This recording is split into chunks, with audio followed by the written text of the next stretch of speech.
The sea pulled back farther than it should have, exposing rock, rust, and something that did not belong to daylight. Wedged between cliffs at low tide lay a ferry with no name, no record, and no reason to exist there.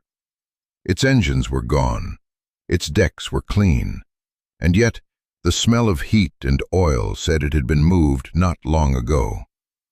A retired veteran stood at the shoreline, a man who no longer believed in coincidence. Years of war had taught him that silence often meant planning, not peace. At his side, a German shepherd trained for combat lowered his head and growled softly, not at the ship, but at what lingered around it. As authorities searched the wrong waters for a missing kayaker, the veteran realized the truth was being bent on purpose. Someone had seen the ferry. Someone had been erased from the story. What followed was not a chase, not a battle, but a test of memory, restraint, and the quiet loyalty that remains when the world pretends nothing happened. If this story speaks to you, share where you're listening from, and don't forget to like, comment, and subscribe for more stories where silence tells the truth louder than noise. The dawn at the Montana coastline broke with a spectral, unsettling stillness, where the tide had retreated far beyond its usual limit, as if the ocean itself were recoiling in shame. A thick, clinging mist blurred the horizon, smelling of salt and something unnaturally metallic. In this gray liminal space, the world felt hollowed out and waiting. Lowell Brackett stood on the jagged shoreline, his boots sinking slightly into the wet, dark sand that the receding water had surrendered. At 55, Lowell was a man carved from the very granite of the coast he walked. He was tall, with a frame that had begun to settle, but remained deceptively powerful, his shoulders broad and slightly hunched like a storm-beaten oak. His face was a map of past conflicts, deeply etched lines around his eyes from years of squinting into the sun and the glare of desert sands, and a jawline hidden beneath a salt and pepper beard that was trimmed short, more for utility than style. His eyes, a piercing, faded blue, held the weary alertness of a man who had seen the world break in ways most people couldn't imagine.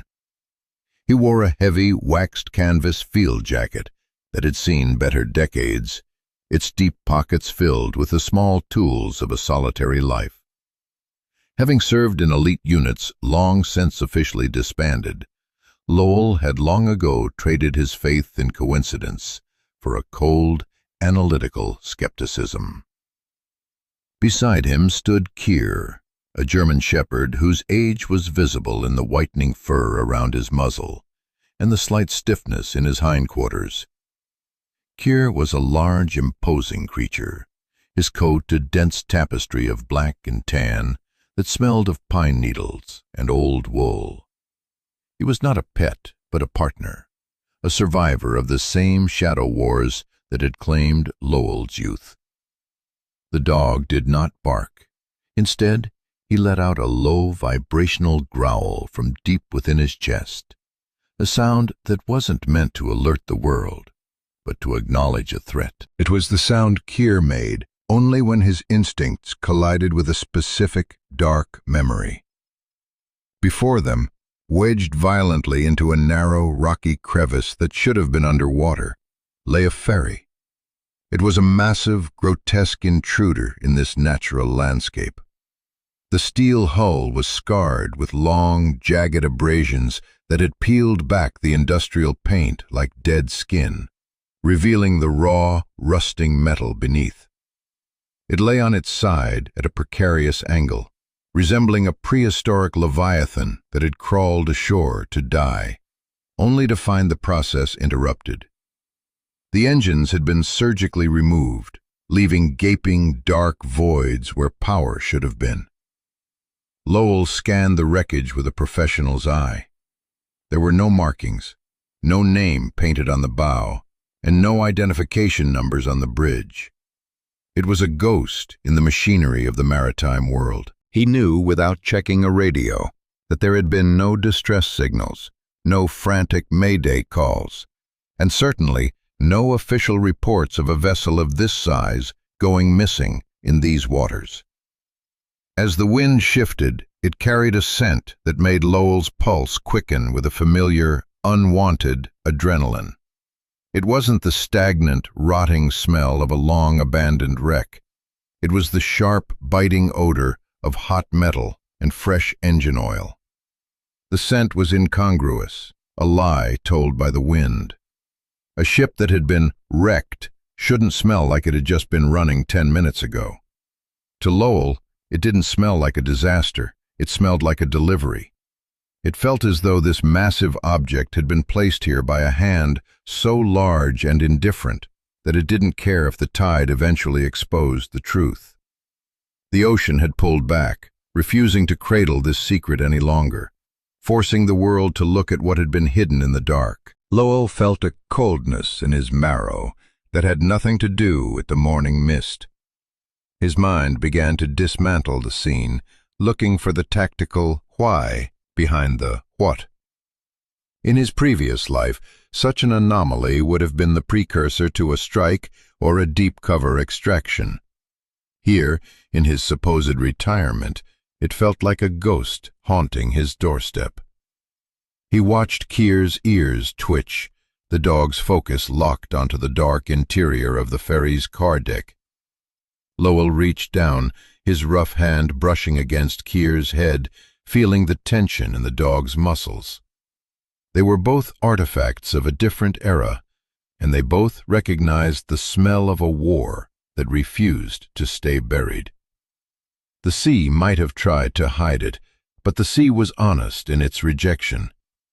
This ship was a foreign body, a splinter in the skin of the coastline, and Lowell knew that once you saw something like this, you could never go back to the peace of not knowing. He remained there, a silent sentry against the backdrop of a receding ocean, watching the steel carcass bleed oil into the tide, understanding that the silence of the morning was merely the breath taken before a scream. The morning stillness was shattered, not by the sea, but by the rhythmic, mechanical heartbeat of a search and rescue operation that felt more like a choreographed performance than a desperate hunt for a life. From his vantage point on the ridge, Lowell Brackett watched as the sky was carved into sections by the low-flying path of a Coast Guard helicopter, its rotor wash kicking up mist that danced like ghosts over the whitecaps. On the water, 3 orange-hulled skiffs moved in a perfect, sweeping grid, their wakes cutting precise lines into the slate-gray surface. The official word had come through the crackling emergency frequencies. A lone kayaker, a young man out for a sunrise paddle, had failed to return. The search patterns were textbook, following the southern current where a drifting vessel would naturally be pulled. Yet Lowell observed with a tightening in his chest that despite the expensive optics and the frantic activity, not a single lens or bow was pointed toward the rocky crevice where the ferry lay. It was as if a massive, steel-hulled ghost had been erased from the collective vision of the authorities. Standing next to a battered jeep, Lowell checked the straps on his field jacket, his salt and pepper beard catching the moisture of the spray. Keir leaned against his thigh, his ears pinned back, his gaze darting between the distant boats and the ferry below.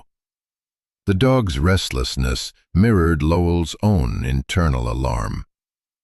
In his decades of service, Lowell had seen many things disappear: files, money, entire villages. And the method was always the same.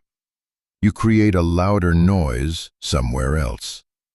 The search for the kayaker was that noise.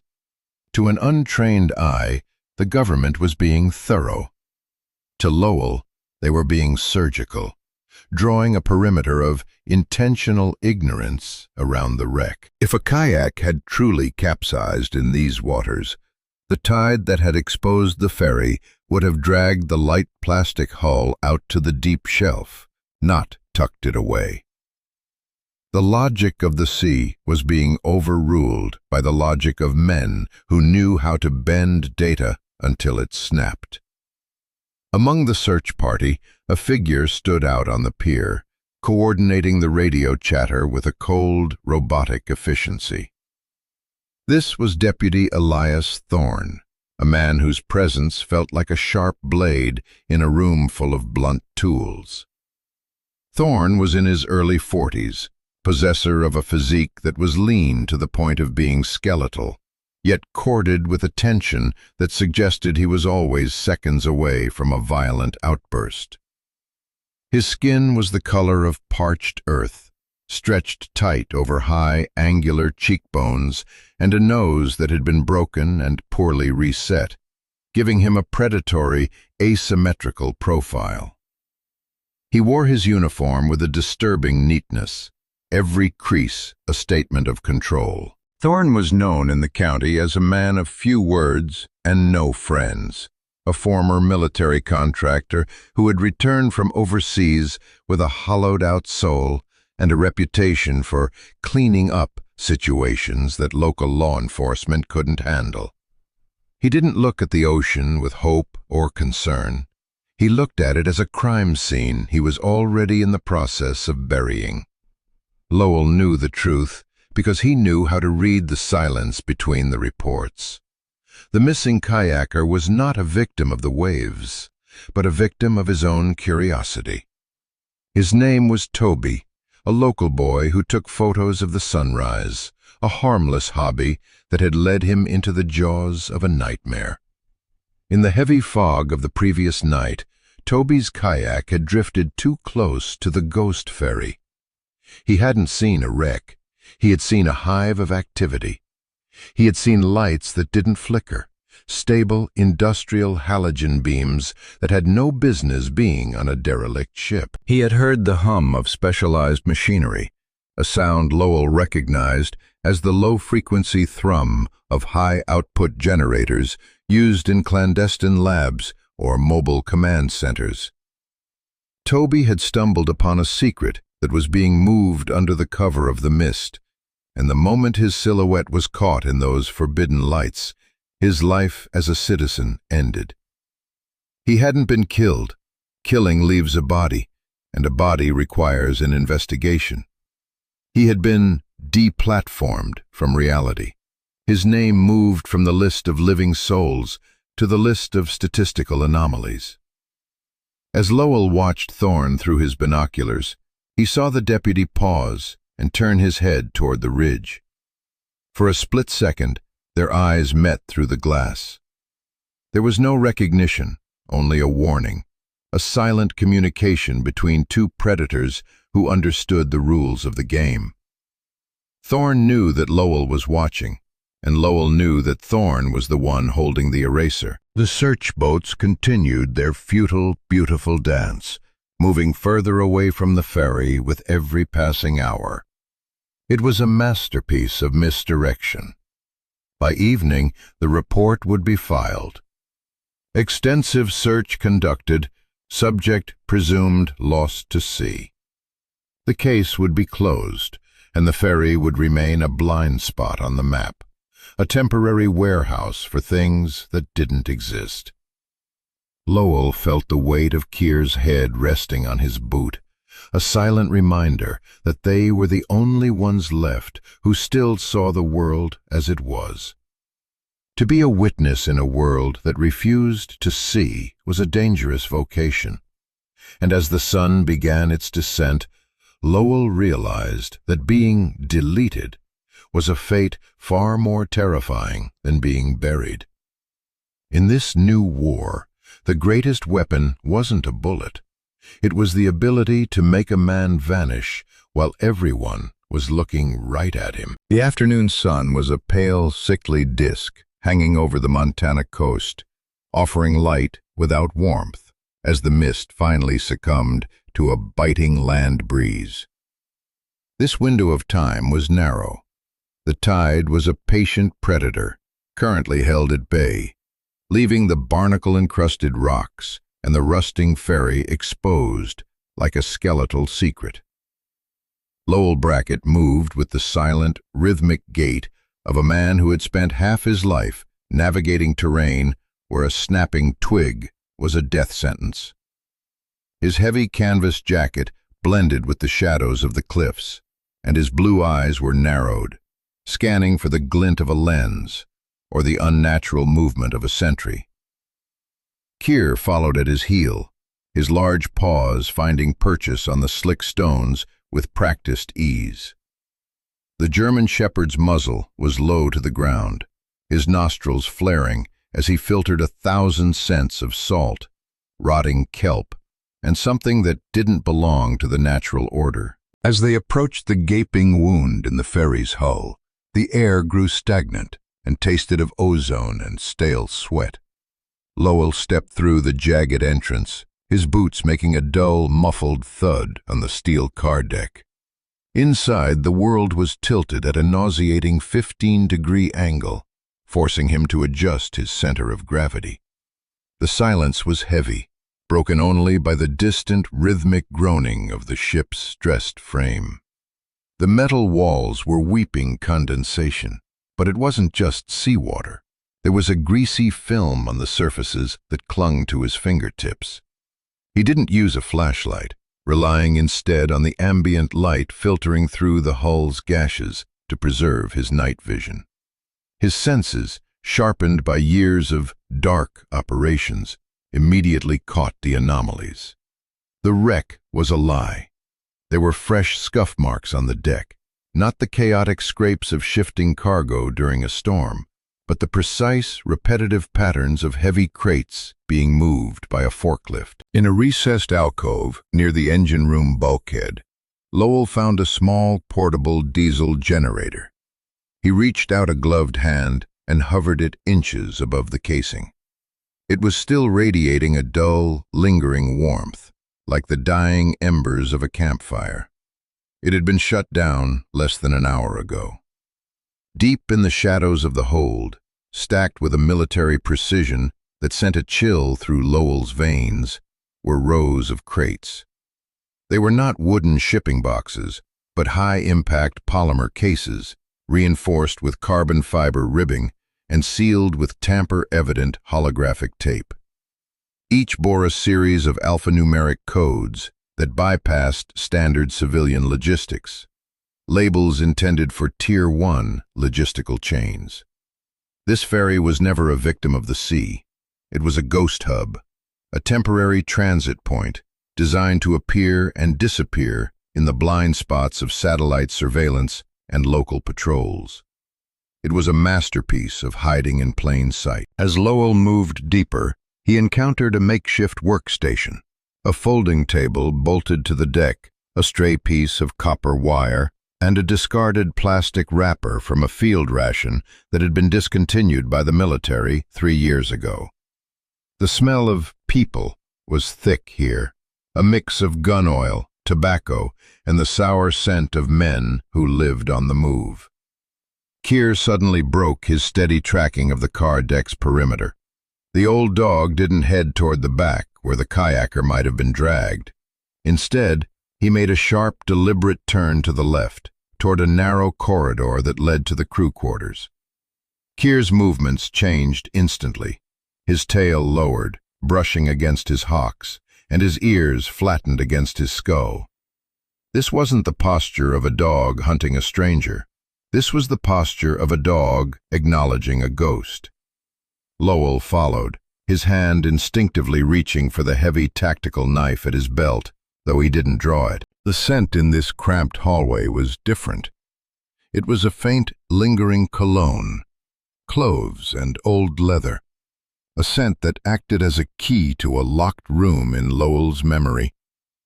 It was the scent of Silas Vane. Vane was a man who should have been a memory, a ghost from a scorched earth campaign in the mountains of the Hindu Kush. He was a specialist in deniable logistics, the kind of man who could move a tank through a needle's eye without the needle knowing. Vane was tall, unnervingly thin, with fingers that seemed too long for his hands, and a habit of whistling tuneless melodies when he was bored. He had a jagged scar that ran from his left temple down to his throat, the result of a botched extraction they had shared a decade ago. Vane was a man of cold intellect and absolute loyalty to the mission, but no loyalty to the flag. He had retired from the private sector after a high-profile disappearance in Eastern Europe, presumed dead in a safe-house explosion. Yet here was his scent, as fresh as the morning's tide.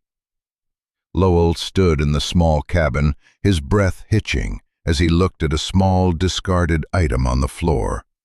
A hand-carved chess piece, a knight, made of dark ebony. It was Vane's signature tell, a piece he would fidget with during long waits between operations. The realization hit Lowell with the force of a physical blow. The war hadn't ended. It had merely migrated. It didn't need the thunder of artillery or the flash of muzzles to sustain itself. It lived in the shadows of civilian infrastructure, using the rusting carcasses of the old world to move the machinery of the new one. The ferry wasn't just a warehouse. It was a bridge between the life Lowell had tried to leave behind and a darkness that was now knocking on his door. He looked at Keir, whose eyes were wide and reflecting the dim light, and he knew that they weren't just investigating a mystery. They were being lured back into a conflict where the lines between friend and enemy had been blurred into a permanent, suffocating gray. The sky above the Montana coast dissolved into a violent, churning blackness as a torrential downpour moved in, turning the shoreline into a blurred landscape of liquid shadows. The rain did not fall so much as it attacked, driven by a gale that made the towering pines groan and lean like mourners. Down at the waterline, the surf had transformed into a rhythmic bombardment, each wave crashing against the cliffs and the stranded ferry with the percussive force of heavy artillery, an echo of the old wars that still vibrated in Lowell Brackett's bones. This storm was a tactical gift. The white noise of the rain and the thunderous sea provided a perfect acoustic shroud, masking any sound that didn't belong to nature. From a concealed hollow, halfway up the ridge, Lowell sat motionless, his back against the cold stone and his canvas jacket soaked through, becoming a second, heavier skin. Keir lay flat at his feet, his fur matted and dark, his chin resting on his paws. The dog's eyes were open, glowing faintly with reflected moonlight as they tracked the edge of the darkness where the water met the steel. Suddenly, a shape materialized from the gloom, a low-profile, rigid-hull inflatable boat, RHIB, painted in a matte, non-reflective gray that seemed to absorb the very little light available. It moved with a ghostly, predatory grace, its engine muffled to a subsonic hum that was completely swallowed by the roar of the surf. There were no navigation lights, no frantic signals, and no hesitation. The vessel didn't search for a path. It followed a pre-programmed vector with a surgical precision that chilled Lowell more than the rain. 4 figures occupied the craft, moving with a synchronized economy of motion that only comes from years of high-stakes repetition. They were shadows within shadows, their forms obscured by tactical dry suits and high-end night vision arrays mounted on their helmets. As they pulled alongside the ferry, one figure stood to secure a magnetic mooring line. This was Commander Miller, a woman who carried herself with the terrifying stillness of a viper. Even through the rain, her silhouette was unmistakable, short, compact, and built like a piece of industrial machinery. Miller was a specialist in liquidation of assets, a woman whose career was built on the remains of operations that were never supposed to happen. Her face, briefly visible when she adjusted her visor, was a mask of scar tissue and cold indifference. Her eyes, two chips of flint that had long ago forgotten how to blink in the face of horror. The team boarded the ferry not as explorers, but as owners. They didn't sweep the car deck with flashlights. They moved directly to the specific polymer crates Lowell had inspected earlier, as if they were guided by an invisible thread. There was no panic, no whispered orders, and no waste of breath. Within minutes, the most sensitive containers were being lowered back into the RHIB. Watching through his binoculars, Lowell realized with a sickening clarity that the ferry itself was irrelevant. It was a decoy, a temporary husk used to draw the eye, while the real cargo, whatever was in those Tier 1 cases, was moved under the cover of the very storm that had supposedly caused the wreck. The missing kayaker, Toby, flashed through Lowell's mind. The boy hadn't been a target. He had been a glitch, a civilian variable that had stumbled into a high-stakes logistics window. They hadn't killed him because a murder investigation creates a trail. Instead, they had used the threat of the state, the deletion from the system Thorne was managing, to scare him into a non-existent life. It was cleaner than a bullet. But as the figures began to retreat, the one known as Miller paused. She didn't look toward the shoreline or the search patterns the authorities had run earlier. She turned her head slowly, her visor pointing directly toward the ridge where Lowell was hidden. She didn't move to engage. She simply stood there for 5 long seconds, a silent acknowledgement that pierced the veil of the storm. Lowell felt his pulse spike, a sensation he hadn't felt since the siege of Kandahar. It wasn't a search for an intruder, it was a status check. They weren't looking for a witness to stop. They were confirming that the old lion was still in his den. The realization settled in his gut like lead. The entire event, the ship, the missing boy, the presence of Silas Vane's scent, was a diagnostic test. The system was checking its legacy files, seeing if the retired assets like Lowell still had the teeth to bite, or if they had finally become as obsolete as the rusting steel of the ferry. The RHIB pushed off, disappearing into the white-capped chaos of the bay as quickly as it had arrived. The sea continued its artillery barrage, but to Lowell, the world had gone deathly silent. They knew he was there. They knew he had seen the crates, the oil, and the ghost of Vane. And by leaving him alive, they had delivered a message more terrifying than a death threat. He was no longer considered a threat, merely a landmark in a landscape they now owned. The war wasn't coming for him. It had already moved past him, leaving him behind as a relic of a time when secrets were kept with blood rather than with the stroke of a digital pen. As Keir stood up and shook the water from his coat, the low growl returned to his throat. But this time, it was directed at the empty space where the boat had been. Lowell realized that the hardest part of being a veteran wasn't the fighting. It was the moment you realized the fight had evolved into something so cold and efficient that you were no longer even worth the ammunition to kill. The morning arrived, not with a bang, but with a terrifying, glassy tranquility that felt more aggressive than the previous night's storm. The sky was a pale, unblemished sheet of pearl, and the ocean had flattened into a mirror of liquid lead, so still that the horizon line seemed to have been erased by a cosmic hand. There was no wind, no cry of gulls, only a heavy, humid silence that pressed against the eardrums. Lowell Brackett returned to the shoreline as the first light of dawn touched the rusted superstructure of the ferry. He looked much as he had the day before. The same salt and pepper beard, the same faded blue eyes. But there was a new, settled weight in his posture. The stillness of a man who had finally stopped waiting for an explosion. Beside him, Keir moved with a cautious, stiff-legged gait, his ears swiveling to catch sounds that didn't exist in this vacuum of noise. The dog's coat was dry now, but he kept close to Lowell's side, his instinct telling him that the absence of a threat was the greatest threat of all. Lowell climbed back into the hollowed-out belly of the ship, but the atmosphere had shifted fundamentally.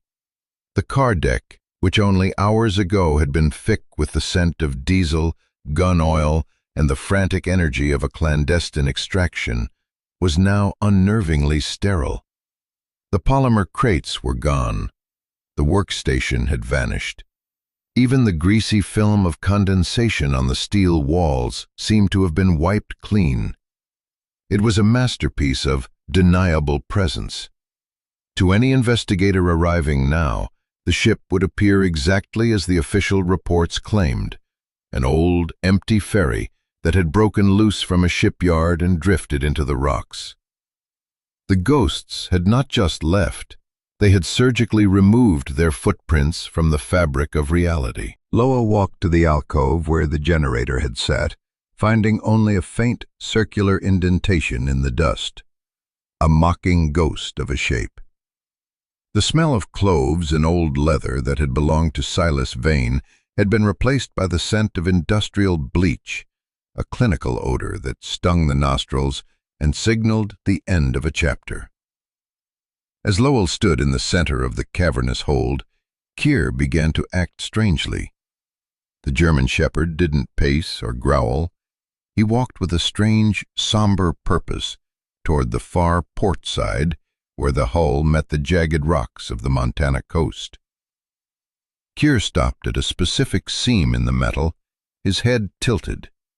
He began to dig, not with the playful energy of a dog hunting a crab, but with a slow, methodical scraping of his front paws against a patch of sand and silt that had washed into the deck during the storm. Lowell knelt beside him, his rough, calloused fingers brushing away the grit. Beneath the layer of salt and dirt lay a small rectangular object wrapped in a fragment of military-grade waterproof fabric. It wasn't a bomb, and it wasn't a file of evidence. Inside the cloth was a single silver dog tag. It bore no name, only a set of geographic coordinates and a date. The date of Lowell's final mission in the desert, the one where he was supposed to have died alongside his team. Lowell stared at the tag, the metal cool against his palm. This was the message Miller and Vane had left behind. It wasn't a threat to kill him, nor was it a warning to stay silent. It was a cold, mathematical proof of recognition. By leaving the tag, they were telling him, "We know exactly who you are, what you've done, and that you are still watching. And we are letting you watch because you no longer matter." It was the ultimate insult to a warrior, to be granted a peaceful retirement because your enemies no longer fear your interference. He looked at the coordinates on the tag and realized they pointed to this very spot on the coast. They had been planning this accidental wreck for years, choosing this specific location not because it was convenient, but because it was in his backyard. The entire operation was a theatrical performance for an audience of one. Outside the ship, a new figure appeared on the beach, standing near Lowell's jeep. It was Sarah Finch, a woman who lived in the small town nearby and occasionally brought Lowell supplies. Sarah was in her late 60s, a woman of rugged, quiet beauty, with silver hair tied back in a practical braid and skin the color of well-worn saddle leather, toughened by decades of Montana winters. She was a widow of a fisherman, a woman who understood the sea's moods better than anyone. She stood there in her yellow oilskin coat, her hands tucked into her pockets, watching the ferry with a look of profound sorrow. Sarah didn't ask questions. She was the kind of person who knew that in a place like this, some things were meant to be seen and never spoken of. Her presence was a reminder of the civilian world Lowell was supposed to belong to, a world of tides, seasons, and simple truths. She waved a gloved hand at him, a silent invitation to leave the wreckage behind and return to the warmth of a wood stove. Lowell looked from Sarah back to the silver tag in his hand, then at Keir, who was now looking up at him with a weary, knowing gaze. He could have taken the tag to the authorities. He could have tracked down Elias Thorne and forced a confrontation.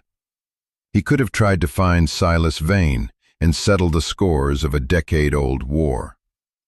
But as he watched the morning sun finally break through the haze, casting long golden shadows across the silent water, he understood the trap.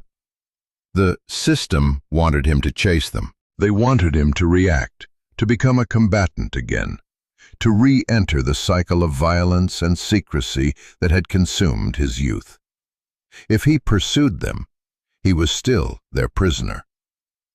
"No," Lowell whispered, the word barely more than a breath. He closed his hand over the dog tag, feeling its edges bite into his skin one last time, before he walked to the edge of the car deck and hurled the piece of silver far out into the leaden water. It vanished without a splash, swallowed by the depth. He chose to remember the truth, but he refused to be its slave.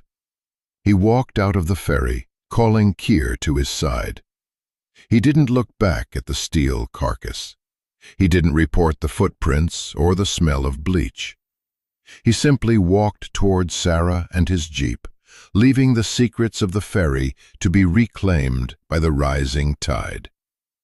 The sea was finally silent, not because the secrets were gone, but because Lowell Brackett had finally stopped listening to the echoes of the war. He had won the only victory that mattered. He had stayed a ghost in a world that tried to turn him back into a soldier. In the haunting stillness of that morning, as Lowell Brackett watched the leaden waves swallow the silver dog tag, we are reminded of a bitter yet liberating truth. The greatest victory is not defeating your enemy, but refusing to remain a pawn in their game. That ferry did not belong to the sea, and your past pains do not belong to your future. We all carry scars from old battles, ghosts that wait in the mist, hoping to drag us back into the conflicts we spent a lifetime trying to escape. But remember, just like Lowell, true strength lies in the hands that know how to let go. When you choose silence over provocation, and when you choose to walk away instead of seeking revenge, that is the moment you are truly free. Do not let the darkness define who you are ever again. Let what belongs to the past drift away with the tide, and have the courage to walk toward the light where those who truly value you are waiting. If this story touched a hidden corner of your soul today, please share it with someone who might be struggling to find the strength to let go. Leave a comment with your thoughts on Lowell's choice, and subscribe to our channel so we can continue these dramatic journeys into the human spirit together. May God bless every one of you listening to these words. May He grant you peace amidst the storms of life, and give you the wisdom to realize that sometimes the ultimate victory is simply never looking back.